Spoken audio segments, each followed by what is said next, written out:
Well, hello, I'm John Scholes, President and CEO of the Downtown Seattle Association, and I want to welcome you to today's Citymaker Conversation. I'm pleased to be joined today by John Schoettler, Vice President of Global Real Estate for Amazon, and a member of the Downtown Seattle Association Board. I wanted to make sure to get that in, John. Thanks for taking some time with us. Thanks for having me. This is great. So you're coming up on 18 years with this company. You started with them in 2001. That's right. And I want you to maybe take us back to the early 2000s and the factors and decisions that were made and the factors that went into the decision to locate in South Lake Union and to grow downtown. You could have been many places, the company could have been many places, but you chose to be here, and maybe take us back to that decision. Be happy to. Well, when I started with the company, January 2nd, 2001 to be exact, the company had 640,000 square feet of office space, 1,000 or more employees here in Seattle, and we were just sort of plodding along and kept our heads down. We were inventing on behalf of our customers, pioneering new technologies, and life was good.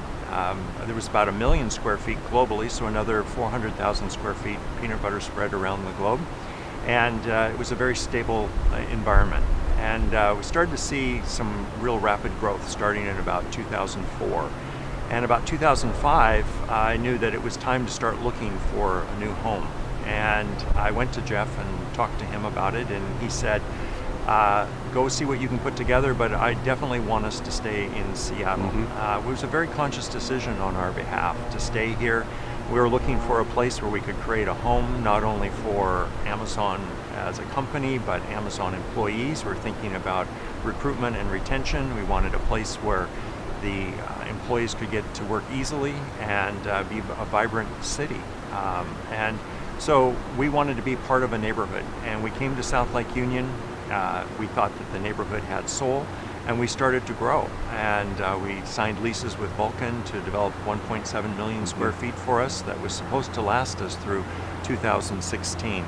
But the end of 2016, we didn't have 10 build-to-suit buildings. We had over 34 buildings. We had over 37,000 employees and 8.5 million square feet. And we've just continued to grow ever since. The way Amazon's grown in downtown, I think, has been pretty remarkable. You talk about the philosophy and how you've developed the buildings, the campus. You haven't tried to cram everything inside. You've really tried to use downtown as the amenity. Well, absolutely. If we went to a suburban location, we probably would have been more inward looking. But by being here in downtown Seattle, we've been very outward looking. We've opened up our public plazas to not only our employees, but visitors and Seattle as a whole. We design our buildings so that our cafeterias only serve a third of the population of the building. There's lots of retail around, and we want to push our employees out, have them walk about, get some fresh air, and enjoy many of the retail restaurants as well as food trucks that happen to come into the area. So you've invited and encouraged your employees to take advantage of the downtown, but you've also invited community partners to come in. Will you talk about the partnership with Fair Start and Mary's Place? Maybe give us a little bit behind the scenes how those came to be. They're both of them pretty unique, not just in this city, but around the country. Right. Pretty remarkable. We're very proud of both of our relationships with Mary's Place and Fair Start. Mary's Place started when we purchased land from the Kleiss family. There were some old motels that had been used as dormitories for Cornish. Cornish built their own facility. They weren't going to be using these old motels as dormitories any longer, and our development cycle was going to be a few years before we were going to need to take those buildings down. And the mayor of Seattle, Mayor Murray at the time, had declared a state of emergency on homelessness, and we had these buildings, and we thought, how can we put something together? And I'd had experience with Mary's Place in years past, and we contacted them and said, if we were to give this to you and allow you to use this as a temporary home, what would you think about being able to do that? And they were overjoyed. They just couldn't believe it. So we got those buildings all ready to go, and we dressed them up, and we furnished them, and we worked with the Mary's Place staff, and many of our employees came and to the table to help as well, and painting and creating murals and really personalizing the spaces. And after we did that, we realized that this is really a unique opportunity and a great synergy between our organization and Mary's Place. And then we thought, how can we make this permanent? And so we had an idea to take one of our development sites and create a permanent home there. Presented it to our senior leaders. They loved it. They thought it was great that we could really have a voice for women and children in immediate need of housing. And so a permanent house is being built for Mary's Place right now that will serve up to 200 families and family members every night. Fair Start came about.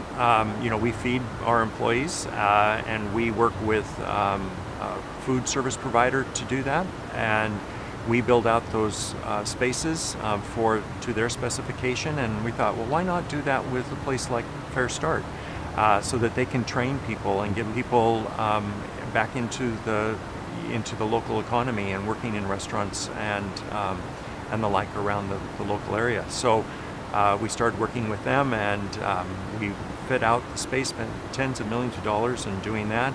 There's 5 eateries there, and they're now providing a great service to individuals that are learning about culinary activities and real job opportunities as a result of their experience with Fair Start.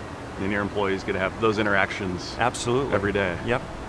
And I think it's remarkable that your roots in this community, a 5th-generation Seattleite, have been so important and I think influential in how Amazon's set and grown its roots in Seattle. Those 2 partnerships are good examples of that. What motivates you today, as you look back and on 18 years with the company, but also a full plate as the company continues to grow in Seattle, but also across the world, and what challenges you? Well, that's a really good question. I'm very proud of Seattle and proud of my roots. They run deep here. So I take great pride in not only, I believe that what you touch becomes part of you. And so being here at Amazon, I take that philosophy forward, and it's been a real amazing opportunity. The company has, as part of our leadership principles of thinking big and learning and be curious. They've allowed me to do those things and how I interact and get our company to interact in the community. And it's really been fascinating, and it's been very rewarding. So we're sitting on top of one of Amazon's buildings here in South Lake Union, and we can see others. Is asking you to pick a favorite building like asking you to pick a favorite child? Do you have a favorite favorite building? Well, I do, and I don't think we can see it from here. No, would be the Spheres. Yeah. The Spheres are a totally unique experience. Nothing like it has ever been built before. It was an amazing collaborative effort with lots of people to bring that together. Anytime you have opportunity to work with our senior leaders that give us part of a vision of what they'd like to see carried out, and being able to actually see that to fruition is, not very many people have a job like mine. Yeah. And so I'm very proud of that. And the team and what they've done and curated an amazing collection. And it's being enjoyed not only by our Amazon employees and their families, because they're so proud to bring their families there, but also visitors alike that come to the city. Yeah. And I was surprised a few Saturdays ago to be walking by and seeing the amount of visitors early on a Saturday morning taking photos and really just being in awe of those. It's a unique structure. It's iconic. I think that it has world attention, and it's open to the public. The first. Yeah, I was going to ask you, how are they being used today? Well, they're being. It's really Amazon workspace. Yeah. So it's an alternative workspace, and it's a place for employees to come and be creative and think differently and enjoy the natural environment. We know that employees are super proud of it because they're bringing their families, and we have a very diverse community here, and people from all over the world are coming, and you see many different cultures that are inside the Spheres working and visiting. And then the Spheres are open to the general public free of charge the first and the third Saturday of every month. And we have a reservation system, and people sign up, and there's thousands of people that go through every Saturday. Well, I want to thank you for giving us some of your time today, and also thank you for the incredible impact you and your team and the company's had on downtown Seattle, our city and region. And I want to thank you for joining us for today's City Maker conversation with John Schoettler.